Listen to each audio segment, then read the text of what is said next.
සම්මා සම්බුදු සරණයි සියලු දෙනාටම බෞද්ධ රූපවාහිනිය ඔබ වෙත සංනිවේදනය කරන බුදුමග සදර්ම දේශනා මාලාවේ අද දිනට නියමිත ධර්ම දේශනාවයි මෙලෙසින් ආරම්භ කරන්නට මේ සූදානම.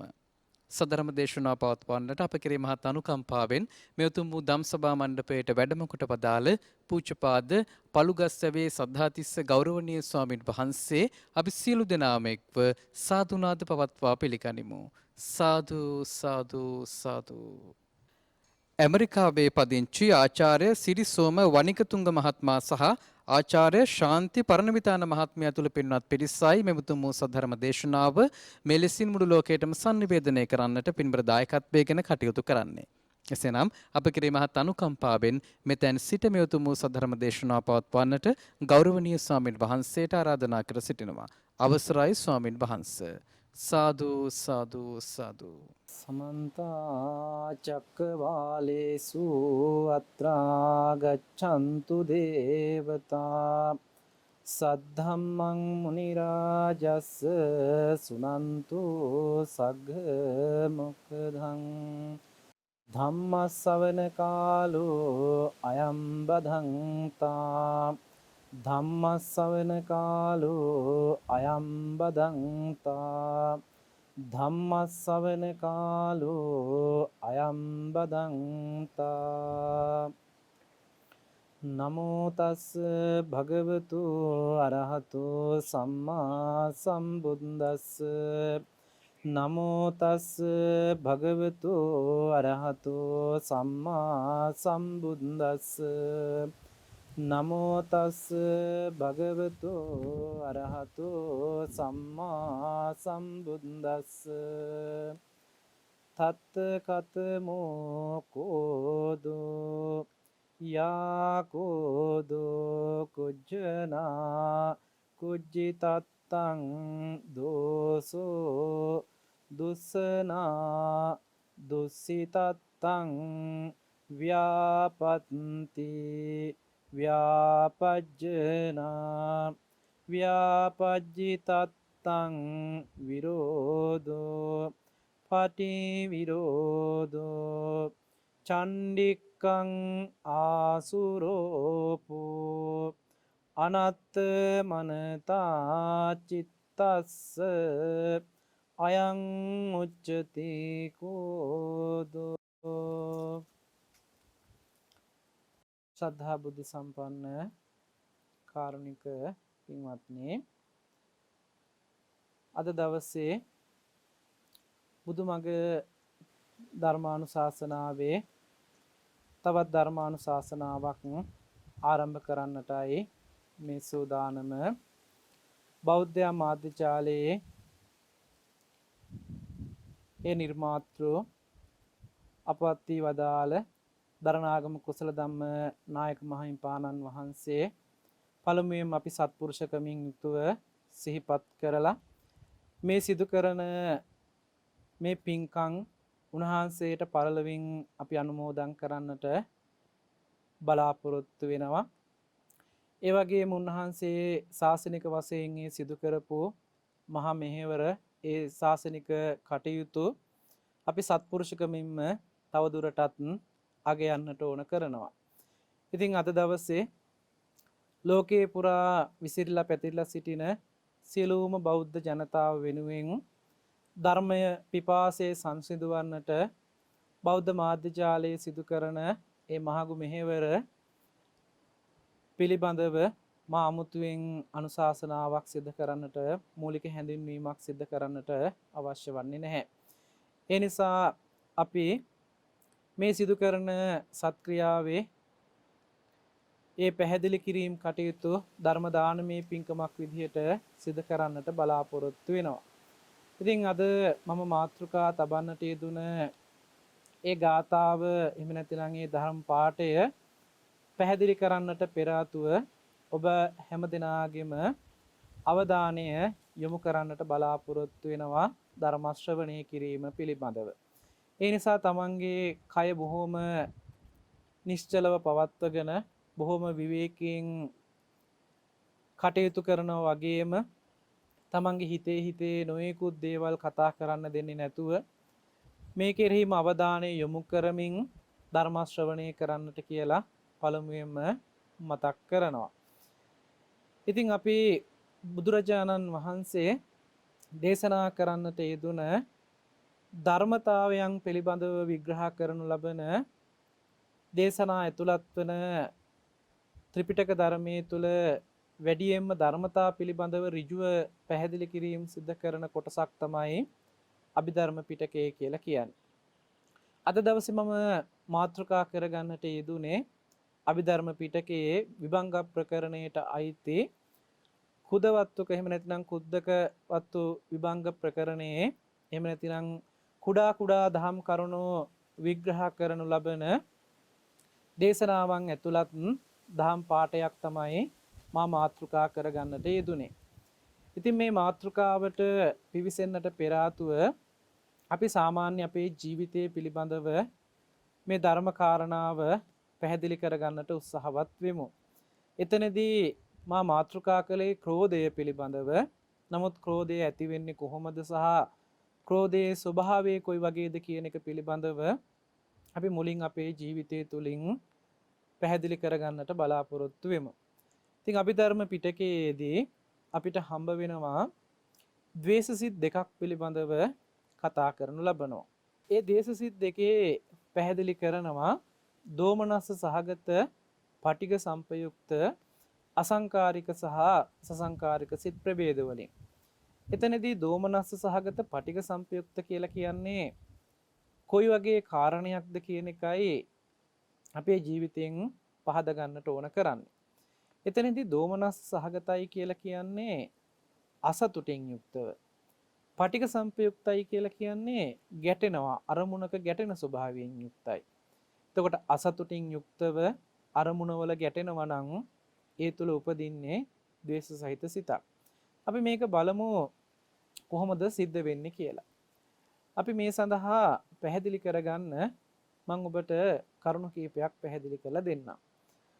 අපි ගත්තහම පිරිසිදු වතුර භාජනයක් අරගෙන මේ පිරිසිදු වතුර භාජනයේට අපි ඒකෙන් වතුර වීදුරු කීපයක් වෙන් කරලා අරගත්තාම මේ වතුර වීදුරු වල තියෙන වතුර ටික බොහොම පිරිසිදු වතුර ටිකක් තියෙනවා. මේ වතුර වලට අපි එක එක පාට දිය සායන් ආදී කුකුල් සායන් වගේ පාට වලින් මේ වතුර වලට බිඳුව බිඳුව විවිධ වර්ණයන් එකතු කළාම ඒ එකතු කරන වර්ණයට අනුව මේ පිරිසිදු වතුර භාජනය එහෙම නැත්නම් වතුර වීදුරුව පාට ගැන්වෙනවා. එතකොට අර තිබුණ පිරිසුදුභාවය වෙනස් වෙලා ඒට එකතු කරපු පාටය එහෙම නැත්නම් එකතු කරපු වර්ණයන්ගේම පාටයන් මේ වතුර භාජනයේ එහෙම නැත්නම් මේ වතුර වල හැඩයේ පාට වෙනස් කරලා පෙන්නනවා. ඒ වතුර වල පාට තමයි වෙනස් වෙන්නේ. එතකොට මේ වෙනස් වෙච්ච පාට එකිනෙකට වෙනස් වීදුරු විදිහට හඳුනා ගන්න පුළුවන්කම ලැබෙනවා. ඉතින් මේ විදිහට බැලුවාම මෙතනදී සිද්ධ වුණේ මොකක්ද කියලා අපි හොඳට විස්තර කරලා බැලුවොත් පිරිසිදුව තිබුණ මේ වතුර වලට අපි එකතු කරපු ඒ වර්ණකයන් නිසා තමයි ඒ වතුර වල වර්ණය වෙනස් වුනේ.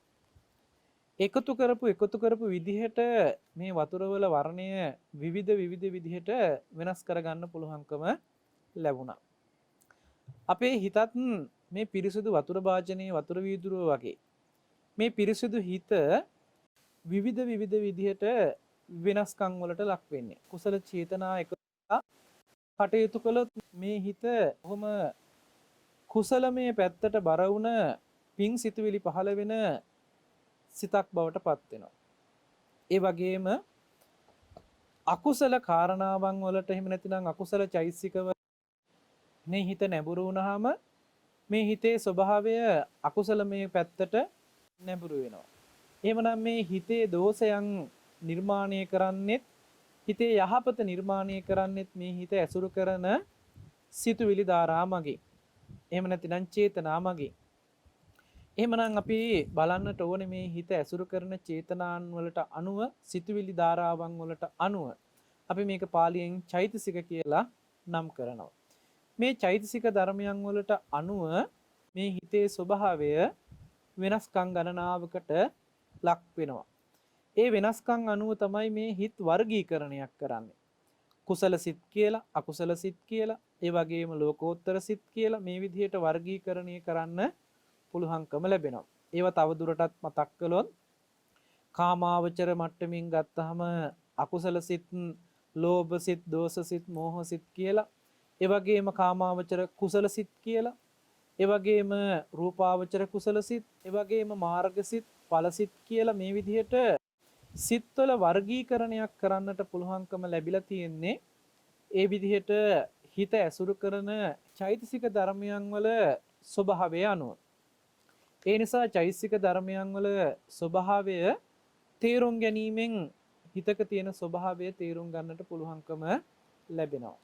ඒ නිසා මම මාතෘකා කළ මේ පාඩය එහෙම නැතිනම් මේ ක්‍රෝධය පිළිබඳවයි මතක් කළේ. ඒ සඳහා උපදින්නට තියෙන සිත් තමයි ද්වේෂ සිත් දෙක.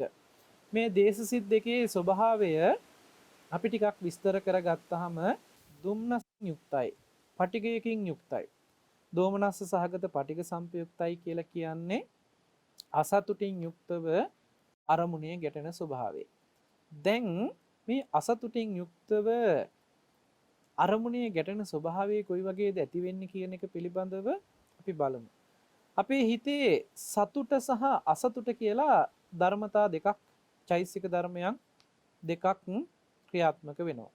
ඒක තමයි සෝමනස්ස සහගත සහ දෝමනස්ස සහගත කියලා මතක් කරන්නේ. එතනදී සතුටක් ඇති වෙන්නේ අපිට අපි කැමති දේ, අපි බලාපොරොත්තු වෙන දේ, අපි හිතන පතන දේ ඒ විදිහටම ඉෂ්ට සිද්ධ වෙනවා නම් අපිට ඔන්න හිතේ සතුටක් ගොඩ නැගෙනවා. ඒ වගේම අපේ බලාපොරොත්තු සුන් වෙනකොට, අපේ අරමුණු කඩා බිඳ වැටෙනකොට, ඒ වගේම හිතන විදිහට සිද්ධ නොවෙනකොට අපේ හිතේ අසතුටක් ඇති වෙනවා. මෙන්න මේ අසතුටු බව මුල් කරගෙන අපේ හිතේ නිරන්තරයෙන් පීඩනයකටපත් වෙනවා. දුකකටපත් වෙනවා. අසතුට මුල් කරගෙන ඒ අසතුට ඇති වෙන්නට හේතු වුණ ආසන්නම කාරණාවත් එක්ක ඒ අරමුණත් එක්ක ගැටෙන ස්වභාවයකින් යුක්ත වෙනවා. අපි මේක තවදුරටත් අපේ ජීවිතයෙන් තේරුම් ගැනීමට උත්සාහවත් වුණොත් අපි බලමු අපි කැමති දෙයක් තියෙනවා, ඒ දේවල් මේ විදිහට සිද්ධ වෙන්න ඕනේ කියලා. උදාහරණයකට ගත්තොත් දෙමව්පියන් හැටියට දරුවන් පිළිබඳව කටයුතු කරනකොට මේ දරුවන් කීකරුව බොහෝම හොඳට අධ්‍යාපන කටයුතු සිද්ධ කරගනී කියලා බලාපොරොත්තුවක් ඇති කරගන්නවා. නමුත් මේ දරුවෝ සමහර වෙලාවට ඒ දරුවන්ගේ ස්වභාවය අනුව, ඒ වයසේ ස්වභාවය අනුව හිතුවක්කාර වැඩ කටයුතු, එහෙම නැතිනම් ඒ කීකරු භාවයකින් තොරව අකීකරුව වැඩ කටයුතු සිද්ධ කරන්නට පෙළඹෙනවා වෙන්න පුළුවන්. අධ්‍යාපන කටයුතු සමහර විට අතරමඟ නතර වෙන්නට පුළුවන්කම ලැබෙනවා. ඉතින් මේ විදිහට කටයුතු සිද්ධ වෙනකොට මේ දෙමව්පියන්ගේ බලාපොරොත්තු වෙච්ච ඒ අදහස් ඉෂ්ට සිද්ධ වෙන්නේ නැතුව ඒවා කඩා බිඳ වැටෙනවා. එතකොට මේ දෙමව්පියන්ගේ හිතේ තමන්ගේ බලාපොරොත්තු කඩවීම නිසා ඇතිවෙන අසතුටු භාවයක් ඇති වෙනවා. මේ බලාපොරොත්තු කඩවීම නිසා ඇතිවෙන මේ අසතුට මුල් කරගෙන හිතේ ඒ අසතුටු භාවයේ දිගින් දිගටම වැඩි දියුණු වෙන්න පටන් ගන්නවා. ඊට පස්සේ ඒ අසතුටු භාවයේ ඇති උනේ මේ දරුවා නිසා තමයි ඒ අසතුටු භාවයේ ඇති උනේ කියලා අර දරුවා මුල් කරගෙන හිතේ ගැටුමක් ඇති වෙනවා. ඒ නිසා කතා බහ කළත්, නොයෙකුත් දේ කළත් ඊට පස්සේ දරුවා කෙරෙහි තරහ මානසික මට්ටමකින් තමයි ගනුදෙනු කරන්න පෙළඹෙන්නේ. මේක දෙමව්පියන්ගෙන් දරුවන්ගේ පැත්තට බැලුවත් එහෙමයි. දරුවන්ගේ පැත්තෙන් දෙමව්පියන්ගේ පැත්තට බැලුවත් එහෙමයි. දරුවන්ගේ හිතවල යම් විදිහක අසතුටුකමක් ඇති වුණොත් ඒකට හේතු උනේ දෙමව්පියන් සමහරලාට අවවාද කිරීමක් වෙන්න පුළුවන්, දඬුවම් කිරීමක් වෙන්න පුළුවන්. ඒ අවවාද කිරීම පිළිබඳව දරුවගේ හිතේ අසතුටක් ඇති වුණොත් ඒ ඇතිවෙච්ච අසතුට මුල් කරගෙන ඒ අම්මා තාත්තා කෙරෙහි ඒ කරන වැඩ පිළිබඳව හිතේ ගැටුමක් ඇති වුණොත් අන්න තරහක් උපදිනවා. ඒ වගේම තමයි ස්වාමියා බිරිඳ අතර, බිරිඳ ස්වාමියා අතර මේ දෙදෙනා අතරත් යම් අසමගිකම් ඇතිවීමකට හේතු වෙලා තියෙන්නේ දෙන්න අතර අසතුටක් බවට පත්වෙන යම් වැඩපිළිවෙලක් සිද්ධ වුණොත් සමහර වෙලාවට මහත්තයා කරන කියන දේ නිසා නෝන අසතුටටපත් වෙන්න පුළුවන්. නෝන කියන කරන කාරණා නිසා මහත්තයා අසතුටටපත් වෙන්න පුළුවන්. මේ විදිහට අසතුටක් මුල් කරගෙන ඒ අරමුණේ හිත ගැටෙනවා නම් ඔන්න නෝන මහත්තයා අතර තරහවක් උපදින්න පුළුවන්කම තියෙනවා. මේ වගේම ගුරුවරයයි ශිෂ්‍යයයි අතර ඇති වෙන්නත් පුළුවන්. සමාජයේ යහළු එහෙලියන් අතර ඇති වෙන්න පුළුවන්. මේ විදිහට බෙදීමකින් තොරව ගත්තොත් තමන් සහ අනුන් අතර ඒ තමන්ගේ හිතේ අසතුට මුල් කරගෙන ඒ එන අරමුණුත් එක්ක ගැටෙන ස්වභාවයකටපත් වුණොත් තරහවක් උපදින්න පුළුවන්කම ලැබෙනවා. ඉතින් මෙහෙම උපදින තරහ ස්වභාවය අපි ඒ පුද්ගලයාගේම ස්වභාවයේ විදිහට සලකලා හරි කේන්ති යන කෙනෙක්, එහෙම නැතිනම් තරහ ගත්ත පුද්ගලයෙක්, තරහෙන් ඉන්න මිනිස්සෙක් කියලා අපි ඒ කෙනා කෙරෙහි තරහව මුල් කරගත්ත පුද්ගලයෙක් විදිහට දකින්න එකයි අපි කරන ගනුදෙනුව. ඒ නිසා අපි ඒ කෙනත් එක්ක එක අවස්ථාවක එක සිදුවීමක් මුල් කරගෙන අසතුට මුල් කරගෙන අමනාපයක් ඇති වුණොත්, තරහක් ඉපදුනොත් සමහර වෙලාවට අපි ඒ කෙනත් එක්ක දිගටම තරහ පුද්ගලයෙක් විදිහට ගනුදෙනු කරනවා, තරහින් යුක්තව කටයුතු කරනවා. නමුත් මේකෙන් තියෙන හානිය මහ විශාලයි. මොකද දේශයේ පැත්ත එහෙම නැතිනම් අකුසලයේ පැත්තෙන් තරහව කියන කාරණාව තමයි අපායට යොමු කරන්න, එහෙම නැතිනම් දුක් විපාක ඇති කරන්න ප්‍රධානම සාධකයේ සපේන ධර්මතාවය. ලෝභය නිසා අපාය යන්න පුළුවන්. හැබැයි ලෝභය නිසාම පින්කම් වලට ලෝභකම් ඇති වෙලා, එහෙම නැතිනම් යහපත් දෙයට ඒත් කැමැත්ත ඇති වෙලා දිව්‍ය ලෝකේ යන්න පුළුවන්කමකුත් තියෙයි. නමුත් ඍජුවම ද්වේෂය කියන්නේ අසතුට මුල් කරගෙන ඇති වෙන මේ තරහව සුගතියට යොමු කරන්න කොහෙත්ම හේතු සාධක සපයන්නේ නැහැ. දුගතියටම යොමු කරන, දුගතියටම ඉලක්ක කරන ධර්මතාවයක්.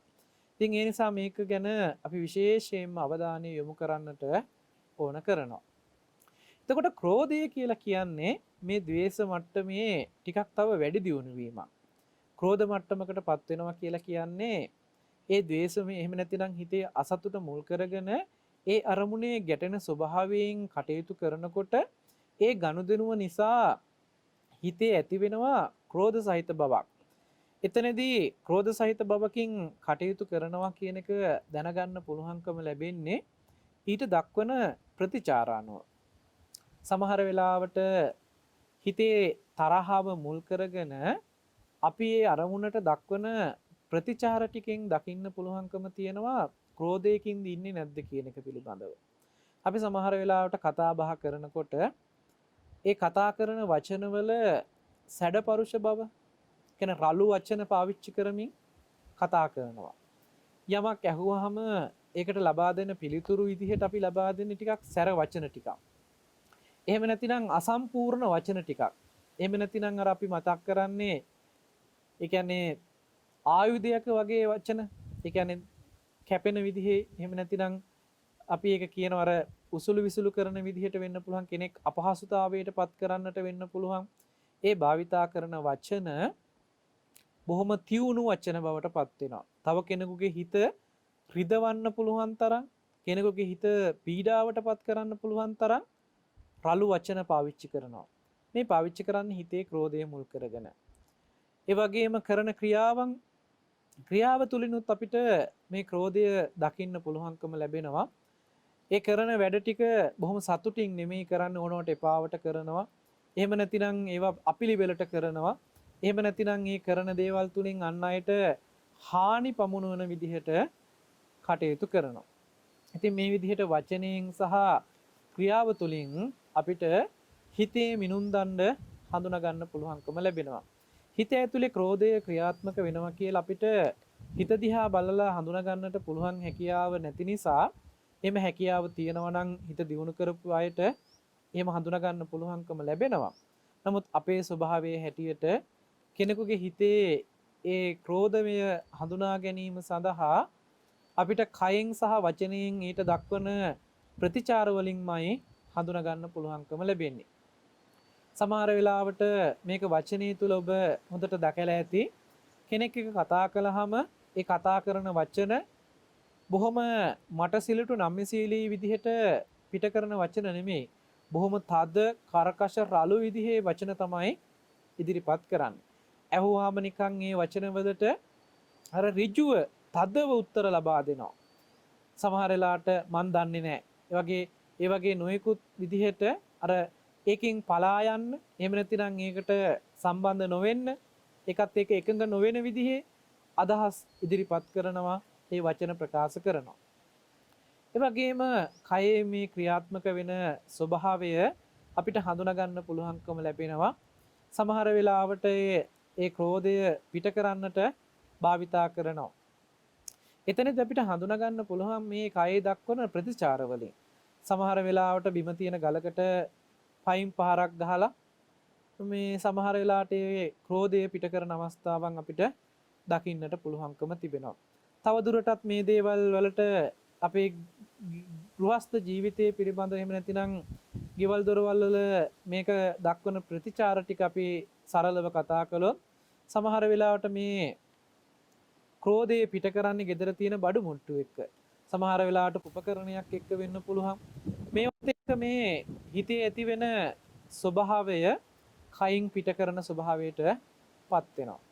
ඒ වගේම තමයි මේ ක්‍රෝධය ඇති වෙන්නට තවත් හේතු කාරණා වෙන්නේ එහෙම නැතිනම් සිද්ධ වෙන සිද්ධියක් තමයි තමන්ගේ මානසික මට්ටමේ අපහසුතාවයන් වලට පත් කරන විදිහේ කටයුතු සිද්ධ කළාම ඒත් හිතේ අසතුටටපත් වෙනවා. ඒ අසතුට නිසා හිත ඇතුලේ මේ තරහව ටික ටික ලියලලා ක්‍රෝධයක් බවට පත් වෙනවා. ඉතින් මේ ක්‍රෝධය තව දුරටත් බැලුවහම අපේ හිතේ ඒ දැඩිව ඍජුව ඒ අනුව කටයුතු කරන ස්වභාවයකට පත් වෙනවා.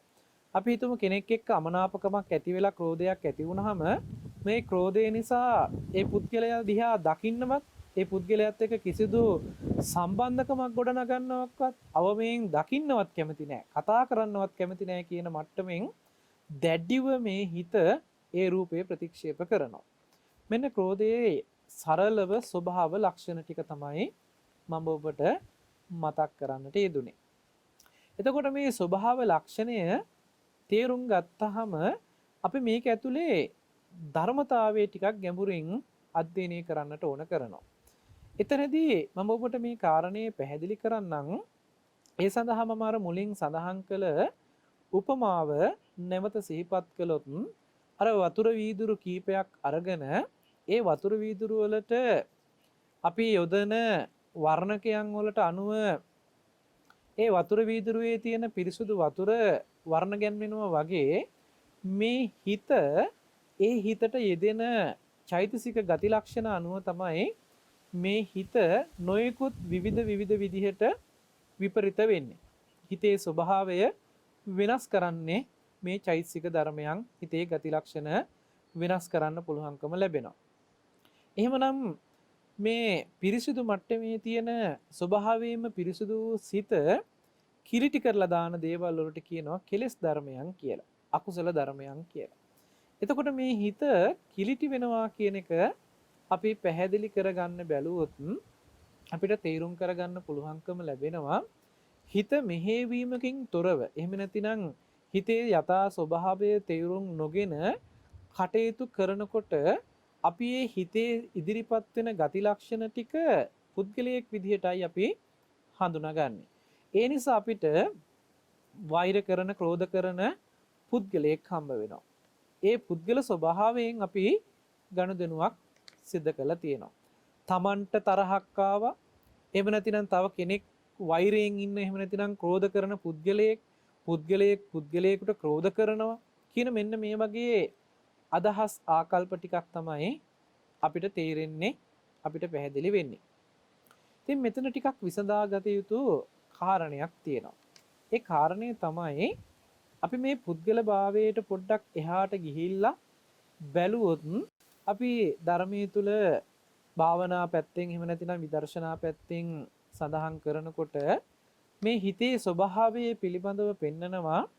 ඒ සතිපට්ඨාන සූත්‍ර දේශනාවල වගේ ගත්තාම චිත්තානුපස්සනාව වගේ ධර්ම විග්‍රහයන් පැහැදිලි කරගත්තාම සරාගං චිත්තං චි පජානාති සදෝසං චිත්තං චි පජානාති කියලා කිව්වහම මේ රාග සහිත සිතක් බව හඳුනන්න. දෝෂ සහිත සිතක් බව නුවණින් දැනගන්න කියන එහෙම නැත්නම් පජානාති කියලා කියන්නේ නුවණින් හඳුනනවා කියන අර්ථයයි. එතකොට කොහොමද මේ හිතක් නුවණින් හඳුනන්නේ? මෙන්න මෙතන තමයි වැදගත් කාරණාව තියෙන්නේ. අපි මේ හිත ඇසුරු කරන චෛසික ධර්මයන් වලට අනුව එහෙම නැතිනම් හිතේ ගති ලක්ෂණ ටික විනාශ වෙනවා කියලා මම මතක් කළේ අර වතුර වීදුරුවේ උපමාව අරගෙන පැහැදිලි කළේ මෙන්න මේක පැහැදිලි කරගන්න ඕන නිසායි. එතකොට මේ හිත මේ වගේ අකුසල ධර්මයන් කෙලෙස් ධර්මයන් වල ඇසුරකටපත් වෙච්ච නිසායි ක්‍රෝධය කියන ගති ලක්ෂණ ඉස්මතු වෙන්නේ. ක්‍රෝධය කියන ගති ලක්ෂණ ඉස්මතු වෙච්ච නිසායි ඊට දක්වන කාය කම්ම වචී කම්ම කියන ප්‍රතිචාර ටික ඉදිරිපත් වෙන්නේ.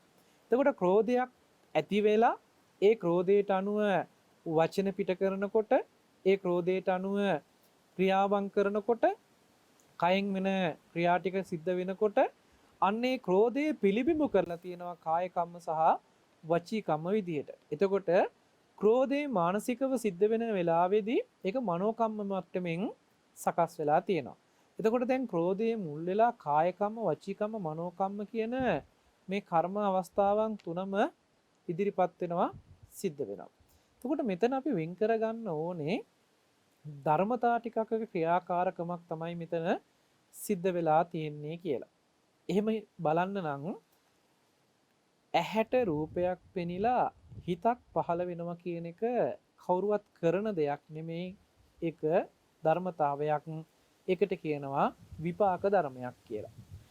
විපාක ධර්මයක් විදිහට ඇහැට රූපයක් පෙනිලා හිතක් පහළ වෙනකොට මේ සිද්ධ වෙන ධර්මතාවය පුද්ගල වශයෙන් මම දැක්කා කියලා අල්ලා ගැනීමෙන්ම ඒ බලනවා කියන සිද්ධිය තුළ කෙනෙක් දකිනවා එහෙම නැතිනම් කෙනෙක් බලන්නෙක් ඉන්නවා කියන තැනට අපි සකස් කරගෙන තියෙනවා. එතකොට කෙනෙක් බලන්නෙක් ඉදිරිපත් වෙනකොට ඒ ඇහි වෙච්ච ක්‍රියාවලියට අදාළ ධර්මතා ටික පුද්ගල භාවයෙන් පුද්ගලයෙක්ගේ කරගෙන පුද්ගලයෙක් නිර්මාණය වෙලා තියෙනවා. ඒ වගේම තමයි මනසේ ක්‍රියාත්මක වීම. මනසේ ක්‍රියාත්මක වෙන ධර්මතා ටික තමයි චිත්තචෛසික ටික. මේ චිත්තචෛසික ටිකේ එකතුවෙන් ඉදිරිපත් වෙන ක්‍රෝධය කියන මේ ධර්මතාවය අකුසල ධර්මයක්. මේ ක්‍රෝධය කියන ධර්මතාවය නිර්මාණය වෙනකොට ඒ නිර්මාණය වෙච්ච ධර්මතාවයක් හැටියට හඳුනා නොගත්ත නිසා ඒ ධර්මතාවය පුද්ගලයෙක් විදිහට හඳුනා ගන්නවා. මට ක්‍රෝධයක් ඇති වුණා, මට කේන්තියක් තරහක් ආවා. එහෙම නැතිනම් අහවල් කෙනාට කේන්තියක් ආවා, තරහක් ආවා. මෙන්න මේ විදිහට පුද්ගල මට්ටමින් මනින ස්වභාවයටපත් වෙනවා මේ ධර්මතාවල ස්වභාවයේ තේරුම් නොගත්ත නිසා. ඒ නිසා අපි උත්සාහවත් වෙන්නට ඕනේ ඒ තුල සිද්ධ වෙච්ච ධර්මතාවයම හඳුනා ගන්න. ඕන දැන් පැහැදිලි කරගත්තොත් හිතට අකුසල ධර්මයන් වල යුක්ත චෛතසික ධර්මයන් ගොනු වීම නිසා මිශ්‍ර වීම නිසා එකතු වෙච්ච නිසා ඒ හිත අකුසල හිතක් බවට පත් වෙනවා. තවත් සිතක් කුසල ධර්මයන්ගෙන් මිශ්‍ර වෙලා කුසල ධර්මයන් සමග යෙදුනහම ඒ හිත කුසල සිතක් බවට පත් වෙනවා. එහෙමනම් හිත කුසල් සිතක් බවට සහ අකුසල් සිතක් බවට පරිවර්තනය කළේ ඒ උපදින හිත ඇසුරු කරන ධර්මතා ටිකට අනුවයි. එහෙමනම් මෙන්න මෙතන අපි තේරුම් ගන්න ඕනේ හොඳ පැහැදිලි කාරණයක් තියෙනවා. ඒ තමයි මේක මේ පුද්ගලයේ කරන දෙයක් නෙමෙයි. මේ හිත ඇසුරු කරන අනුව තමයි මේ හිතේ ස්වභාවය වෙනස් වෙන්නේ. එහෙමනම් අපිට නුවණකින් පුළුවන්කම ලැබෙනවා මේ හිතට ඇසුරු කරන්න තියෙන පරිසරය වෙනස් කරලා ඒ හිත ඇසුරු කරන්නේ අකුසලේ නම් ඒ හිතට කුසල ධර්මයන්ගේ ඇසුරු කරන්න සකස් කරලා දෙන්නට පුළුවන්කම ලැබෙනවා. ඒ විදිහට වෙනස්කමක් ඇති කරන්න පුළුවන්කම තියෙන්නේ නුවණකට පමණමයි.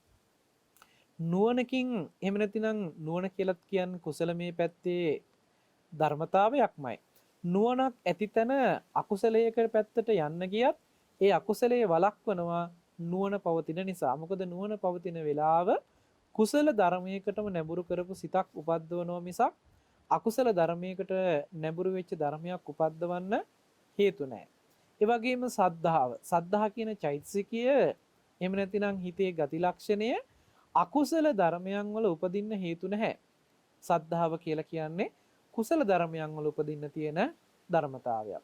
ඊළඟට සිහිය සති කියලා කියන්නේ කුසල ධර්මයන් වලම උපදින්න තියෙන ධර්මතාවයක් අකුසල ධර්මයන් වල උපදින්න තියෙන ධර්මතාවයක් නෙමෙයි. ඒ නිසා අපි කුසලමේ පැත්තේ පවතින කුසලමේ පැත්ත උපද්දවන්න හේතු වෙන මේ චෛතසික ධර්මයන් එහෙම නැතිනම් චේතනා ටික එහෙම නැතිනම් හිතේ ගති ටික වර්ධනය කරනවා නම් ඒ හිත කුසල සිතක් බවටම පරිවර්තනය කරගන්න පුළුවන්කම ලැබෙනවා. ඉතින් ක්‍රෝධය දුරු කිරීම පිණිස අපේ හිතේ ස්වභාවය වෙනස් කරන්න අපි පුළුවන් තරම් උනන්දු වෙන්න ඕනේ, දක්ෂ වෙන්න ඕනේ. ඒක सिद्ध කරන්නේ කොහොමද කියන එක පිළිබඳව ඔබට මම පැහැදිලි කිරීමක් කරන්නම්. එතනදී අපේ හිත මේ විදිහට සිද්ධ වෙන්න ඕනේ කියලා අපි පෙර ආතුව කල්පනා කරලා සැලසුම් කරලා අපේ හිත සතුටු වෙන විදිහේ දේවල් ටිකක් අපි සකස් කරගෙන තියෙනවා. ඒ සකස් කරගෙන තියෙන්නේ කුසලයේද අකුසලයේද කියලා ප්‍රභේද නැහැ. අපේ හිත යම් දෙයකින් සතුටටපත් වෙනවා නම් ඒ සතුටටපත් වෙන දේ අනුව තමයි අපි වෙන් කරගෙන තියෙන්නේ. නමුත් නිවැරදිව නුවණකින් කටයුතු කරනකොට ඒ කටයුත්ත නිවැරදි කරගන්න ඕනේ කොහොමද කියන එක මම පැහැදිලි කරලා දෙන්නම්. අපි හිතමු යම් කෙනෙක් ඉන්නවා මේ කෙනා සතුටු වෙන්නේ සත්තු මරලා. සත්තු මැරීම තමයි එයාගේ විනෝදාංශය. මස් පිණිස නෙමෙයි මෙයා සත්තු මරන්නේ විනෝදාංශය පිණිස සත්තු මරන්නේ. එතකොට එයා සත්තු මැරීමෙන් සතුටටපත් වෙනවා.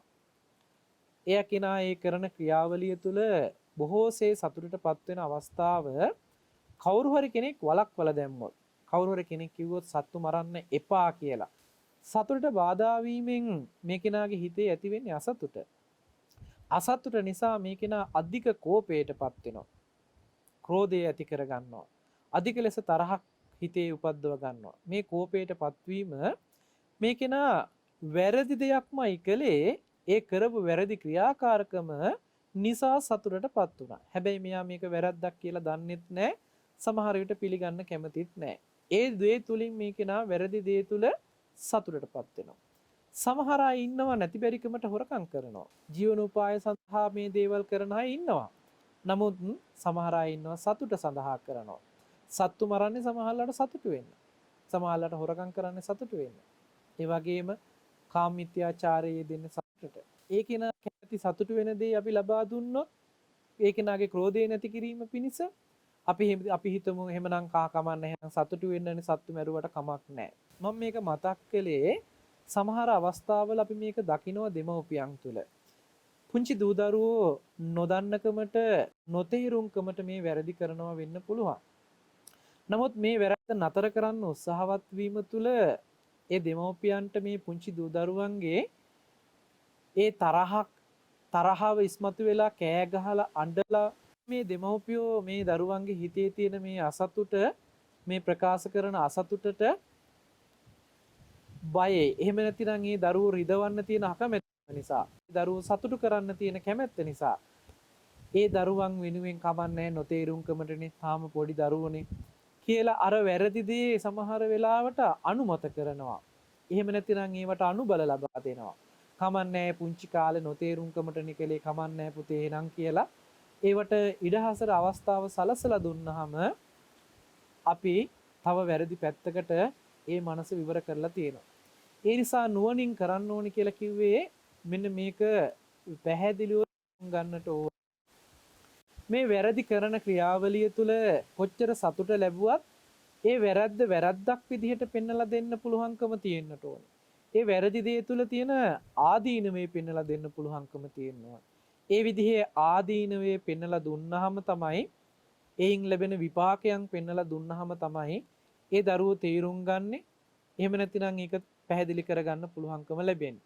එහෙම නැතුව ඒ කරන වැරද්ද නිවැරදි බව නිවැරදි කිරීම කරන්නේ නැතුව අර හිතේ ඇති වෙන අසතුටුභාවයේ තරහව නැති කරන්න අපි ඒ දේ ලබා දෙනවා. ඒ නිසා මේ පුංචි දරුවෝ පොළඹිලා තියෙනවා අම්මා තාත්තා මොනවා හරි දෙයක් එපයි කියලා කිව්වනම් මේක සුදුසු නෑ කියලා කිව්වනම් අඬලා කෑ ගහලා විලාප තියලා තරහව ප්‍රකාශ කරලා ඒ තුලින් ඒ අම්මා තාත්තගේ ඒ ආදරය නිසා ඒ දරුවා හඬවන්න එහෙම නැතිනම් ඒ දුකටපත් කරන්නට තියෙන අකමැත්ත නිසා මේ දරුවෝ මේක කපටිකමක් විදිහට අද පාවිච්චි කරනවා අඬලා ජය ගන්න බලාපොරොත්තු වෙනවා තරහව ඉදිරිපත් කරලා ඒ තරහවෙන් බේරෙන්න ඕන නිසා එහෙම නැතිනම් ඒ කේන්තිය අම්මා තාත්තා වෙනුවෙන් ඉදිරිපත් කරලා ඒ අම්මා තාත්තා එකකින් බේරෙන්න ඕන නිසා ඒ දරුවන්ගේ ඉල්ලීම් ටික ලබා දෙන තැනට අද සමාජයේ පත්වෙමින් යනවා. ඉතින් මෙතනදී බලන්නට ඕනේ මේ කලේ නිවැරදි ක්‍රමවේදය නෙමෙයි. මේ සිද්ධ කලේ වැරදි ක්‍රමවේදයක්. ඒ නිසා බුදුරජාණන් වහන්සේ මේ නුවණින් සිද්ධ කරන්න ඕනේ වැඩපිළිවෙල කොහොමද කියලා පෙන්නනවා. ඉපදිලා තියෙනවා නම් යම් අකුසල ධර්මයක් ආශ්‍රව ධර්මයක් මේ දේවල් දුරු කරන පැත්තට කටයුතු කරන්නට ඕනේ වගේම අපේ ජීවිතයේ පැත්තෙන් ටිකක් තේරෙන්න කතා කළොත් යම් දරුවෙක් සතුටු වෙන්න සත්තු මරනවා නම් සතුටු වෙන්න බොරු කියනවා නම් බොරු කියලා සතුටු වෙනවා නම් සත්තු මරලා සතුටු වෙනවා නම් මෙන්න මේක කෙලින්ම ජීවම වළක්වීමෙන් හොරකම් කරලා වැරදි කරලා සතුටු වෙන මානසික මට්ටමට යහපත් දේ කරලා සතුටු වෙන්න පුළුවන් පැත්තේ මනසේ සකස් කරගන්න නම් අන්න ඒක තමයි නිවැරදි මඟ පෙන්වීම. අපි හිතමු මෙහෙම පුංචි පුංචි විදිහේ උපකාරයක් කරලා වතුර ටිකක් වෙන්න පුළුවන්, ඒ සතාට කෑම ටිකක් වෙන්න පුළුවන්. ආදී මේ විදිහට සත්වයකට උපකාර ටිකක් කරලා ඒ සතාගේ පණ බේර ගන්න පුළුවන් විදිහට ඒ දරුවා යොමු කරනවා නම් අන්න ඒ දරුවා සතෙක් මරලා සතුටු වෙනවට වඩා සතෙකුගේ ජීවිතේ බේරලා සතුටු වෙනවා කියන පැත්තට හරවන්න පුළුවන්කම තියෙනවා නම් අන්න ඒ තුළ ඒ දරුවා සතුටු වෙන ක්‍රමය වෙනස් කරගන්නවා. කෙනෙකුගේ දෙයක් හොරකම් කරලා සතුටු වෙනවා කියන පැත්ත ඒ දරුවගේ මානසික පැත්තේ වර්ධනය වෙලා තියෙනවා නම් අපි කෙනෙකුට නැති බැරි කෙනෙකුට යමක් දීලා සතුටු වෙනවා කියන පැත්තට යොමු කළොත් ඒ දරුවා ඒ පැත්තේ ක්‍රියාකාරකම් වල යොමු කිරීම තුළ ඒ දරුවා සතුටටපත් වෙනවා. එතකොට තමන්ගේ තියෙන දෙයක් අන් අයට දීලා සතුටු වෙන්න පෙළඹෙනවා මිසක් අනුන්ගේ දෙයක් තමන්ගේ කරගෙන සතුටු වෙන මානසික මට්ටමින් මිදෙනවා. මේ විදිහට ගත්තහම අපේ මේ දරුවන්ගේ මානසික මට්ටම් ටික යහපත් යෙදවීම තුළ යහපත් ක්‍රියාකාරකම් වල නිරත කිරීම තුළ සතුටටපත් කරන්න පුළුවන් නම් අන්න අර අසතුටු වෙන්න තියෙන හේතුව නැති කරන්න පුළුවන්කම තියෙනවා. නමුත් අපි අසතුටු වෙන්න තියෙන හේතුව නැති කරන්න කියලා අසතුටු උනේ මොකක් නිසාද? මෙන්න මේ වැරදි කරලා නම් ඒ වැරද්ද තවදුරටත් කරන්න ඉඩ දීලා සතුටු වෙන්න බලාගෙන හිටියොත් අපි වැරදි මඟ යොමු කරපු දරුවෙක් බවටමයි පත් වෙන්නේ. ඒ දරුවගෙන් යහපත බලාපොරොත්තු වෙන්න එපා, යහපත ප්‍රාර්ථනා කරන්න එපා. මෙන්න මේ සිදුවීම අපේ ජීවිතය තුළ හොඳට තේරුම් ගන්න ඕන කාරණාවක්. මේකෙදි වෙලා තියෙන්නේ මොකක්ද දන්නවද? පුද්ගලයෙක් වෙනස් කළා නෙමෙයි. ඒ හිත ඇසුරු කරපු ධර්මතා ටික වෙනස් කළා. ඒ ධර්මතා ටික වෙනස් වෙනකොට ඒ ධර්මතා ටික ඇසුරු කරන හිත වෙනස් වෙනකොට ඒ හිතින් ධර්මතා ටිකත් එක්ක කරන එහෙම නැතිනම් චිත්තචෛසික ටිකේ ගනුදෙනුවෙන් වෙන ක්‍රියාකාරකම් ටික ස්වභාවයෙන්ම වෙනස් වීමකට ලක් වෙනවා. හේතුවට අනුවයි ඵලය ලැබෙන්නේ. හේතුව වෙනස් වෙනකොට ඵලය වෙනස් වෙනවා. හේතුව නැති වෙනකොට ඵලය නැති වෙනවා කියලා ධර්මතාවයක් අපේ ජීවිතයට බුදුදහම තුළ පණිවිඩයක් ලබා දෙනවා. ඉතින් මෙන්න මේ පණිවිඩය තව දුරටත් අපේ ජීවිතවල ශක්තිමත් කරන්නට ඕනේ. මේ ජීවිතය තුළ ප්‍රාණවත් කරන්නට ඕනේ මේ කාරණේ. පුද්ගලයෙක් විදිහට හිතලා පුද්ගලයෙක්ගේ දෝෂයක් දැකලා පුද්ගලයෙක්ගේම කාරණාවක් අපි වෙනස් කරන්න ගියොත් ඒ පුද්ගලයා අපිත් එක්ක උරණ වෙනවා, කේන්ති ගන්නවා, අසතුටටපත් වෙනවා. නමුත් ඒ හිත තුළ අන්තර්ගත වෙන ධර්මතා ටික වෙනස් කරන්න පුළුවන් නම් අපිට අන්නේ ධර්මතා ටික අනුව අපි වෙනස් කිරීම කරන්න පුළුවන්කම ලැබෙන්නේ නුවණකට පමණයි. මම මේක තවදුරටත් මෙහෙම කාරණයක් මතක් කරන්නම්. අපි හිතමු වැරදි කරන දරුවෙකුට අපි දඬුවම් කරනවා. එහෙම නැතිනම් බනිනවා, දොස් කියනවා, අඩුපාඩු පෙන්නලා දෙනවා. මේ විදිහට මේ දරුවට දොස් කියන්න ගියාම, දඬුවමක් කරන්න ගියාම මේ දරුවගේ ස්වභාවයෙන්ම මේ දරුවා අමනාපයකට තරහකටපත් වෙනවා. ක්‍රෝධයකටපත් වෙනවා මේ දරුවගේ මානසික මට්ටම. ක්‍රෝධ සහිත මේ මානසික මට්ටමය හිත හදන්න පුළුවන් කමක් නැහැ, හරි අමාරුයි. එහෙම මානසික මට්ටම දරදඬු මානසික මට්ටමකට උග්‍ර වූ රළු මානසික මට්ටමකටපත් වුනහම මේක සමාජයේ දරුවන්ට විතරක් නෙමෙයි වැඩිහිටියයටත් මේ දේ මේ විදිහටම බලපානවා. මේ විදිහේ රළු මානසික මට්ටමකටපත් වුනහම සමහර වෙලාවට මේ දරුවා ජීවිතේ නැති කරගන්න පුළුවන්. එහෙම නැතිනම් කලහකාරී විදිහට හැසිරෙන්න පුළුවන්. මහ විශාල කරදරකම් කටළු රාශියකටපත් වෙන්න පුළුවන්. සමාජයට විසම වෙච්ච, සමාජයට හානිකර වෙච්ච, රළු වෙච්ච, පරුස වෙච්ච පුද්ගලයෙක් බවට සමාජගත වෙනවා. ඒ නිසා ඒ පුද්ගලයා තමයි සමාජයේ විශාල ව්‍යසනයන් වලට මැදිහත් වෙලා විශාල හානිකර පුද්ගලයෙක් බවට මේ සමාජයට මෙපා වෙච්ච දරුවෙක් බවට සමාජගත වෙනවා. අපි මේක කොහොමද විසඳන්න ඕන? එතනදී අපි විසඳ ගන්න ඕනේ මේ දරුවගේ මානසික මට්ටම තේරුම් ගන්නට ඕනේ. ඒ වැඩිහිටියගේ මානසික මට්ටම තේරුම් ගන්නට ඕනේ.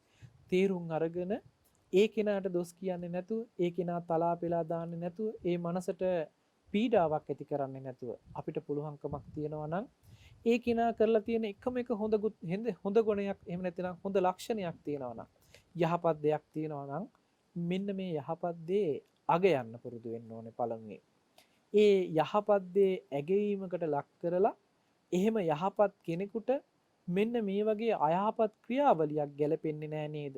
මේ වගේ අවැඩ සහගත වූ දෙයක් ගැලපෙන්නේ නෑ නේද කියලා අර කරන වැරදි සහගත දේ මේ යහපත් පුද්ගලයාට ගැලපෙන්නේ නෑ කියලා පෙන්වලා දීලා ඒ අයහපත් දේ තුල සිද්ධ වෙන ව්‍යසනේ පෙන්වලා දුන්නාම මේ කෙනා හිතනවා. මේ කෙනාට හිතන්න යමක් තියෙනවා. ඒ හිතන කෙනෙක් නම් නුවණැති කෙනෙක් නම් මේ කෙනා කල්පනා කරනවා. Tamanට දොස් කිව්වේ නෑ. Taman ගැන හොඳ කිව්වේ. මට ඒ පිළිබඳව දොස් අහන්න කාරණයක් නෑ නේද කියලා මේ කෙනා මේ පිළිබඳව හිතලා තමා තුලින්මන නිවැරදි පුද්ගලයෙක් බවට පත් වෙන්න උත්සාහවත් වෙනවා. ඉතින් මෙන්න මේ වැඩේ අපි ක්‍රියාත්මක කළාම අපිට වැරදි පුද්ගලයෙක් නෙමෙයි හම්බ වෙන්න ඕනේ.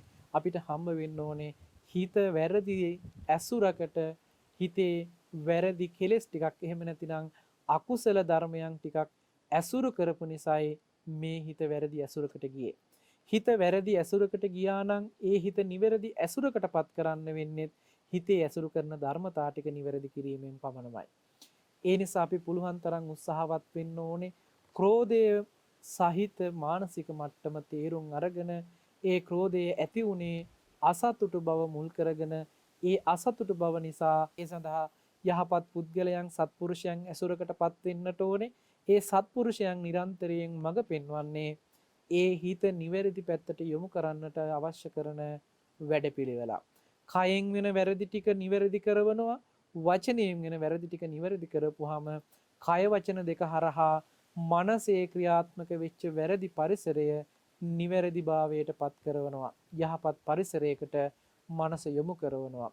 ඒ නිසායි බුදුරජාණන් වහන්සේ නිරන්තරයෙන් අපිට අනුශාසනා කළේ පාපයෙන් වළක්වලා යහපතේ යොදවලා මේ හිත සකස් කරන, හිත දමනය කරන වැඩපිළිවෙලකට මේ ශාසනය තුල පෙන්වන මඟ පෙන්වීමයි කියලා බුදුරජාණන් වහන්සේලාගේ අනුශාසනාව කියලා මේ සබ්බපාපස්ස ගාථාවෙන් පැහැදිලි කරලා තියෙනවා. ඉතින් මේ ක්‍රෝධය පිළිබඳ වෙච්ච ධර්ම දේශනාවේ අපිට පැහැදිලි කරගන්නට ඕන කරනවා මේ මනස අකුසල චෛසිකයන් ඇසුරු කරපු නිසායි අසතුටභාවයේ මුල් කරගෙන පටිඝයෙන් යුක්තව කටයුතු කරපු නිසායි ද්වේෂ සහිත සිතක් බවට පත් වෙලා ක්‍රෝධයක් ඇති කරගෙන මේ හිතේ අකුසලමය පැත්තට කායකම්ම වචීකම්ම මනෝකම්ම කියන මේ කර්මයන් සිද්ධ කරගන්නේ. එහෙමනම් ඊයින් අත මිදෙන්නට නම් කුසල ධර්මයන්ගේ හිත ඇසුරකටපත් කළොත් ඒ ඇසුර නිසා කුසලයේ තුල කටයුතු කරලා යහපත් මානසික මට්ටමක් ගොඩනගාගෙන නුවණ වර්ධනය කරගෙන ඒ චතුරාර්ය සත්‍ය ධර්මය අවබෝධ කරගන්නා වූ වැඩපිළිවෙල දක්වාම මේ කෙලෙස් ධර්මයන් දුරු කරගනිමින් යන ධර්මතාවයක් ජීවිතයට එකතු කරගන්න සීල සමාධි ප්‍රඥා තුල ප්‍රතිපදා වඩන්න කියලා සිහිපත් කරමින් ඔබ හැම දිනාටම තෙරුවන් සරණ ප්‍රාර්ථනා කරමින් අදට නියමිත ධර්ම දේශනාව මෙතකින් સમાપ્ત කරනවා. සිද්ධ කරගත්තා වූ පුණ්‍ය ශක්තිය සියලුම දෙවියන්ටත් අනුමෝදන් කරමු. අනුමෝදන් වේවා. ඒ වගේම අපවත් වී වදාළ දරණාගම කුසල ධම්මනායක මාහිම්පාණන් වහන්සේ ඇතුළු කොට අපවත් වී වදාළ සියලුම සංඝ පීත්‍රුන් වහන්සේලාටත් ඔබ අප හැමදෙනෙක්ම නමින් මිය පරලොව ගිය දායකත්වයන් දරණේ පින්වත් හැම දෙනාම නමින් මිය ගිය සිළුම ඥාතීන්ටත් මේ පින් අනුමෝදන් වේවා. දුකක නම් අයින් අත මිදලා සැපවත් වේවා. සැපක නම් ඒ සැප තව වඩා වර්ධනය කරගෙන ඒ අයද ප්‍රාර්ථනා කරන බෝධියකින් නිවනින් සැනසෙත්වා කියලා පින් අනුමෝදන් කරන්න. තුනුරුවන්ගේ අනන්ත ගුණ බලයෙන් දෙවියන්ගේ දේව රැකවරණයෙන් සිද්ධ කරගත් පුණ්‍ය ශක්තියේ කුසල ශක්තියේ බලයෙන් විශේෂයෙන්ම මතක් කරන්නට ඕනේ අපට ධර්මයෙන් නිරන්තරයෙන් අනුශාසනා කරන අප ධර්මාචාර්යයන් වහන්සේ මාංකඩවල සුදස්සන ස්වාමින් වහන්සේටත් ඒ වගේම නන්දරතන ස්වාමින් වහන්සේ ඒ වගේම කොත්මලේ කුමාර කස්සප ස්වාමින් වහන්සේ ඒ වගේම සුදස්ස පොඩි හාමුදුරන් වහන්සේ ඇතුළු ගෞරවනීය මහා සංඝරත්නයට විශේෂයෙන්ම බොරලන්දේ ස්වාමින් වහන්සේත් මේ වෙලාවේ සිහිපත් කරනවායි බෞද්ධ මාධ්‍ය ජාලයේ මේ වෙනකොට වර්තමානයේ කටයුතු කරන්නේ උන්වහන්සේ ඒ ඇතුළු කොට මහා සංඝරත්නයට දායක වුණ මේ දේශනාවට සම්බන්ධ වුණ උදව් උපකාර කළ යම් කෙනෙක් වේ නම් ඒ හැම දිනාටම කාය චිත්ත පීඩාවකින් තොර නිදුක් නිරෝගී භාවය දිගාසිරි සම්පන්නිය ලැබලා උතුම් වූ චතුරාර්ය සත්‍ය ධර්මය අවබෝධ කරගෙන නිවනින් සැනසෙන්නට මේ සියලු පුණ්‍ය ධර්මය උතුම් පාරමිතාවක්ම වේවා කියලා සාදු කියලා ප්‍රාර්ථනා කරනවා. ආකාසට්ටා ච බුම්මට්ටා දේවා නාග මහිද්దికා පුඤ්ඤන්තං අනුමෝදිත්වා චිරං රක්ඛන්තු ලෝක සාසනං. ආකාසට්ටා ච බුම්මට්ටා දේවා නාග මහිද්దికා පුඤ්ඤන්තං අනුමෝදිත්වා චිරං රක්ඛන්තු දේශනං. ආකාසට්ටා ච බුම්මට්ටා දේවා නාග මහිද්దికා පුඤ්ඤන්තං අනුමෝදිත්වා චිරං රක්ඛන්තු ත්වං සදා. අද දින ධර්මානුශාසනාවේ පින්බර දායකත්වය දරනු ලබන්නේ ඇමරිකාවේ පදිංචි ආචාර්ය සිරිසෝම වනිගතුංග මහත්මාණන්, ඒ වගේම ආචාර්ය ශාන්තිනී පරණවිතාන මහත්මිනිය ඇතුළු පිරිස විශේෂයෙන්ම මේ දෙපළ බලාපොරොත්තු වෙනවා දෙපාර්ශ්වයේම පරලෝ සැපත් වන්නට යෙදුන මව්දෙමාපියන් සිහිපත් කරලා පුණ්‍යානුමෝදනා කරන්නට. ඒ අතර වනිගතුංගගේ මෙන්දිරිස් සිඤ්ඤෝ පියාණන්ටත්, ගමගේ ජොසලින් නෝනා මෑණියන්ටත්, රිචඩ් පරණවිතාන පියාණන්ටත්, එවැගේම එස්.එම්. නන්දාවතීද සිල්වා මෑණියන් ඇතුළු පවුල්වල මිය පරලව යන්නට යෙදුන පරම්පරාගතව සංසාරගතව මිය ගියා වූ යම් ඥාති පිරිසක් වේ නම් ඒ හැම දිනෙකටම පරලොවින් කරන්නට තිබෙන එකම උපකාරය පුණ්‍යානුමෝදනා කිරීමයි මේ සිද්ධ කරන්නට බලාපොරොත්තු වෙන්නේ. ඒ නිසා අද දවසේ සිද්ධ කරගන්නට යෙදුන අති උදාාර පුණ්‍ය ශක්තිය එනම් සදහම් කරන්නට යෙදුන දෙමව්පියන් ඇතුළු මියගිය සියලු දෙනාට අනුමෝදන් කරමු. අනුමෝදන් වේවා. දුකක නම් එයින් අත මිදලා සැපවත් වේවා. සැපක නම් ඒ සැප තව තව වඩා වර්ධනය කරගනිත්වා. ඒ අයද ප්‍රාර්ථනා කරන බෝධියකින් උතුම් වූ නිවනින් සැනසෙත්වා කියලා පින් අනුමෝදන් කරන්න. ඒ වගේම සිද්ධ කරගත්තා වූ පුණ්‍ය ශක්තියේ කුසල ශක්තියේ බලයෙන්ුත් තුනුරුවන්ගේ අනන්ත ගුණ බලයෙන්ුත් දෙවියන්ගේ දේව රැකවරණයෙන්ුත් අද දිනේදී මේ පින්බර දායකත්වයේ දරනු ලබන ඇමරිකාවේ පදිංචි ආචාර්ය සිරිසෝම වනිගතුංග මහත්මාණන්ටත්, ආචාර්ය ශාන්ති පරණවිතාන මහත්මිනිය ඇතුළු පවුල් වලට සහ සම්බන්ධ සියලුම දෙනාටත් කාය චිත්ත පීඩාවකින් තොර නිදුක් නිරෝගී භාවය දිගාසිරි සම්පන්නිය ලබන්නට කරන කටයුතු ਸਰව ප්‍රකාරයෙන්ම සාර්ථක කරගෙන ධර්මානුකූල ජීවිතයක උතුම් වූ චතුරාර්ය සත්‍ය ධර්මය අවබෝධයේ නිවනින් සැනසෙන්නටත් මේ සිදු කළා වූ උතුම් පුණ්‍ය ධර්මය පාරමිතා ධර්මයක්ම වේවා කියලා සාදු කියලා ප්‍රාර්ථනා කරන්න.